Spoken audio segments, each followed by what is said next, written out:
Hello everyone, myself Kuldeep Pathak. और आज के इस लेक्चर में हम जिस इम्पॉर्टेंट टॉपिक की बात करने वाले हैं वो है election of the Indian president. आप सब जानते हैं कि जो इंडियन प्रेसिडेंट है इंडिया का एक बहुत ही इम्पॉर्टेंट यूनियन एग्जीक्यूटिव है और इसके इलेक्शन के बारे में अक्सर हमारे एग्जाम में क्वेश्चन पूछे जाते हैं।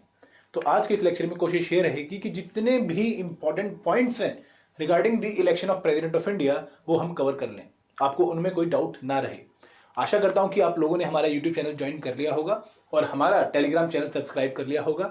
अगर अभी तक आपने ऐसा नहीं किया है दोस्तों तो जल्दी से कर लीजिए, क्योंकि हमारे जितने भी सेशंस की अपडेट है या फिर हमारे सेशंस की जो पीडीएफ है वो आपको टेलीग्राम चैनल पर मिल जाएगी।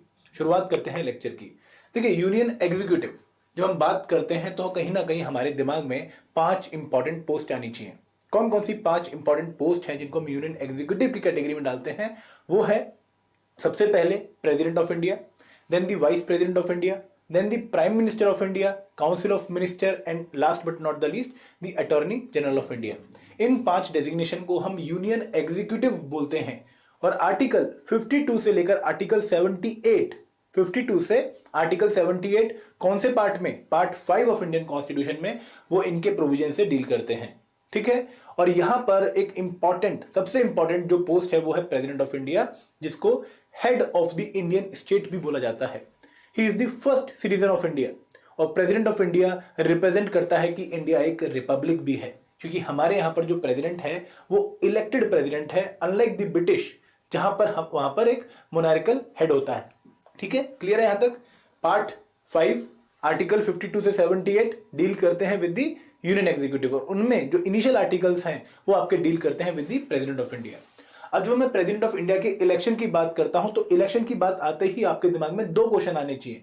पहली बात कि क्या प्रेसिडेंट डायरेक्टली इलेक्ट होते हैं, लोग जाके वोट डालते हैं प्रेसिडेंट ऑफ इंडिया को सिलेक्ट करने के लिए, या फिर आपके जो प्रेसिडेंट हैं वो इनडायरेक्टली सिलेक्ट होते हैं, मतलब लोग उनमें पार्टिसिपेट नहीं करते लेकिन एक स्पेशल इलेक्टोरल कॉलेज बनाया जाता है जो चुनता है प्रेसिडेंट ऑफ इंडिया को। तो इंडिया में दोस्तों दूसरे वाला सिस्टम है। हमारे यहां पर हम प्रेसिडेंट ऑफ इंडिया को डायरेक्टली चुनने नहीं जाते हैं, हम क्या करते हैं कि हम एक स्पेशल इलेक्टोरल कॉलेज बनाते हैं for the election of president of India, और वो इलेक्टोरल कॉलेज चुनता है हमारे किसको? प्रेसिडेंट को।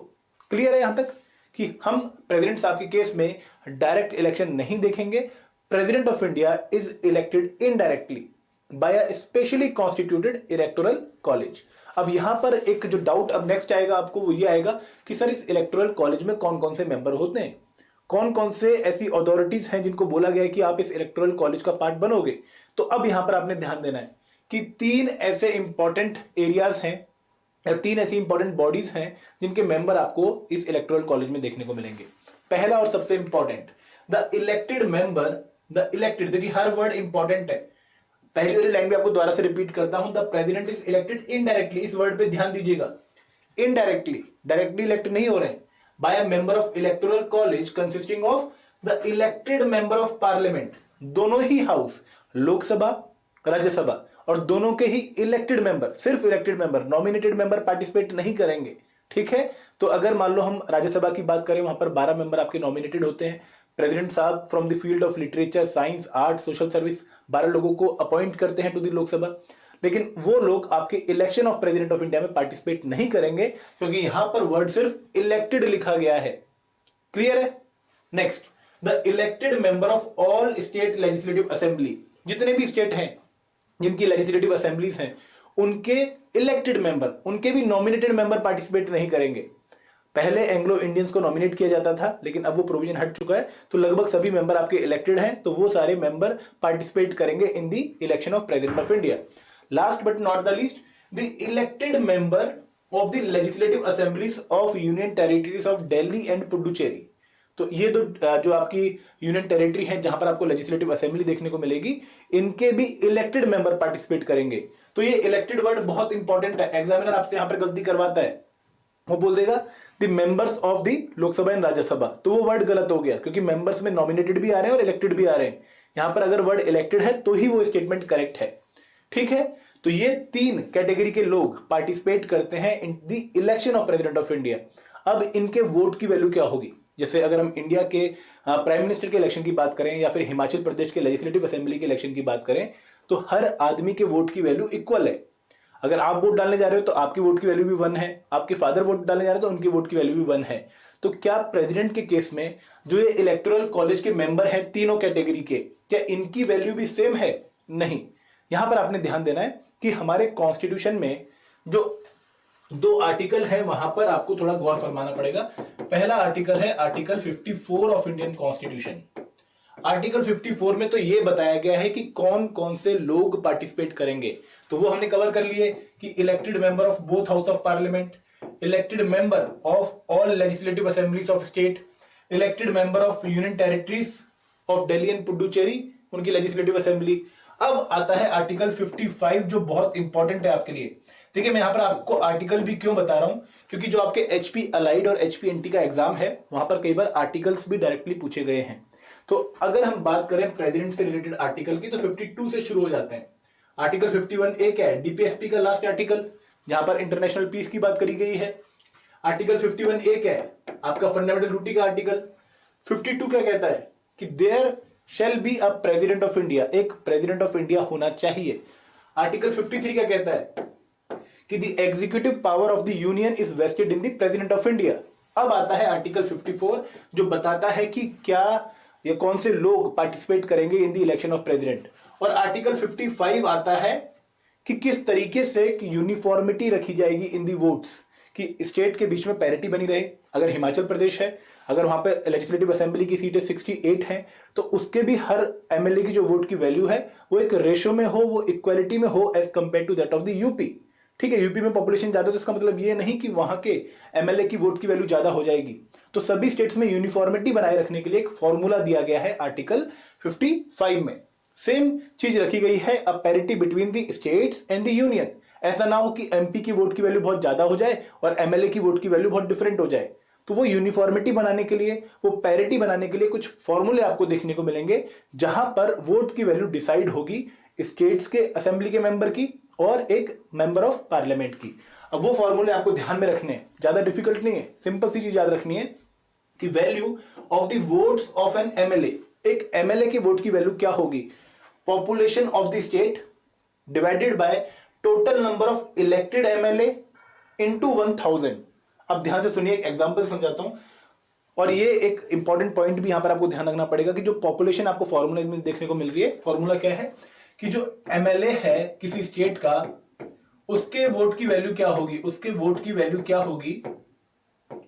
वो है उस स्टेट की पॉपुलेशन, उस स्टेट की population divided by elected MLA कितने हैं पूरे उस स्टेट में, उस स्टेट में इलेक्टेड एमएलए, और उसको फिर 1000 से फिर और डिवाइड कर दीजिए। ये फॉर्मूला है आपका। ठीक है, अब मैं हिमाचल प्रदेश की बात करता हूं। तो यहां पर हिमाचल प्रदेश की बात करूं उससे पहले एक और पॉइंट बता दूं कि एक अमेंडमेंट में ये प्रॉपर बताया गया है कि जो पॉपुलेशन है अभी वो 1971 के लेवल से काउंट हो, अभी तक वो अपडेट नहीं किया गया है। तो जो स्टेट की पॉपुलेशन 1971 में थी उसको आप यहां पर यूज करेंगे, ना कि लेटेस्ट सेंसस वाली। ठीक है, तो अगर मान लो हिमाचल प्रदेश की 1970 में पॉपुलेशन, अगर मैं इकाई, दहाई, सैकड़ा, हजार, 10,000, लाख, 10 लाख इसको हटा के अगर मैं यहाँ पे आपकी 30 लाख पॉपुलेशन रखूं तो हिमाचल में सीटें कितनी है? 68, सारे के सारे इलेक्टेड है। ठीक है, और उसको अगर मैं 1000 से डिवाइड करूं तो जो वोट की वैल्यू आएगी वो आपके एक एमएलए ऑफ हिमाचल की वोट की वैल्यू रहेगी। Same is the case with that of UP. UP में भी क्या करेंगे कि यूपी की जो 1971 की पॉपुलेशन होगी वो यहां पर रखेंगे, डिवाइडेड बाय यूपी में जितनी सीटें हैं, जैसे 403 सीटें हैं, और डिवाइडेड बाय 1000। तो इस हिसाब से आप हर एक एमएलए की वोट की वैल्यू कैलकुलेट करोगे। तो इससे यूनिफॉर्मिटी आएगी बिटवीन डिफरेंट स्टेट्स। जब आपने सभी स्टेट्स के एमएलए की वैल्यू कैलकुलेट कर ली, टोटल वैल्यू कैलकुलेट कर ली आपने स्टेट्स के एमएलए की, तो उसके बाद आप एक एमपी के वोट की वैल्यू कैलकुलेट करोगे, एक राज्यसभा या एक लोकसभा के मेंबर की वैल्यू कैलकुलेट करोगे। और यहां पर it will be total value of votes of all elected MLA, जितने भी इलेक्टेड एमएलए हैं यूटी को मिला के, स्टेट्स को मिला के, उनके वोट की वैल्यू सारी ऐड कर दोगे। जैसे क्या करोगे कि अगर मान लो हिमाचल के 68 हैं टोटल, उनकी वोट की वैल्यू कितनी, 41 पॉइंट कुछ आएगी, प्लस यूपी के 403 है, उनके वोट की वैल्यू कुछ आएगी। इन सबको जोड़ के जो नंबर आएगा उसको ऊपर रखोगे, divided by total number of elected MPs, वो कितने हैं? 233 in the case of Rajya Sabha and 543 in the case of Lok Sabha. तो वो एक एमपी के वोट की वैल्यू आएगी। फॉर्मूला डिफिकल्ट नहीं है, कंफ्यूज नहीं होना है, ठीक है। तो यहां पर क्या करना है, मैंने आपको बताया पॉपुलेशन ऑफ द स्टेट 1971 वाले लेवल की divided by total elected seat of Vidhansabha और 1000 से डिवाइड कर दो। और अगर हम एमपी के वोट की वैल्यू की बात करें तो सभी एमएलए की वोट की वैल्यू जोड़ दो और उनको इलेक्टेड एमपीज के नंबर से डिवाइड कर दो। तो जो वोट की वैल्यू आएगी वो आपके एक एमपी के वोट की वैल्यू होगी। तो ये दो वैल्यू निकालनी। अब इसके बाद हम इलेक्शन की बात करेंगे। तो जो प्रेसिडेंट साहब का इलेक्शन होता है वो by means of single transferable vote होता है और इसमें प्रोपोर्शनल रिप्रेजेंटेशन का जो प्रिंसिपल है फॉलो किया जाता है। ये प्रिंसिपल क्या होता है आपको डरने की बात नहीं है, मैं एक सेपरेट लेक्चर में अच्छे से आपको ये प्रिंसिपल कवर करवाऊंगा। बेसिकली यहाँ पर क्या होता है कि आप अगर मल्टीपल कैंडिडेट्स आपके खड़े हैं तो उनको प्रेफरेंस देते हैं और जैसे ही आपका लास्ट प्रेफरेंस वाले को वोट मिलता है उसको आप हटाते हैं, उसके वोट पहले वाले को जाते हैं। तो इस तरीके से सिस्टम पूरा फॉलो होता है। डिफिकल्ट नहीं है लेकिन एक एग्जाम्पल से आप बेहतर समझ पाएंगे। तो यहाँ पर proportional representation by means of single transferable vote का प्रिंसिपल फॉलो करके आपके प्रेसिडेंट साहब को चुना जाता है। और वहां पर बोला जाता है कि प्रेसिडेंट साहब को चुने जाने के लिए अगर कोई कैंडिडेट खड़ा है तो उसको अगर सिलेक्ट होना है as the president of India तो उसको एक फिक्स्ड कोटा ऑफ वोट जीतने पड़ेंगे। वो फॉर्मूला क्या है कि उसको जितने भी टोटल वोट पड़े उसको 2 से डिवाइड कर दो +1, उतने वोट लेने पड़ेंगे।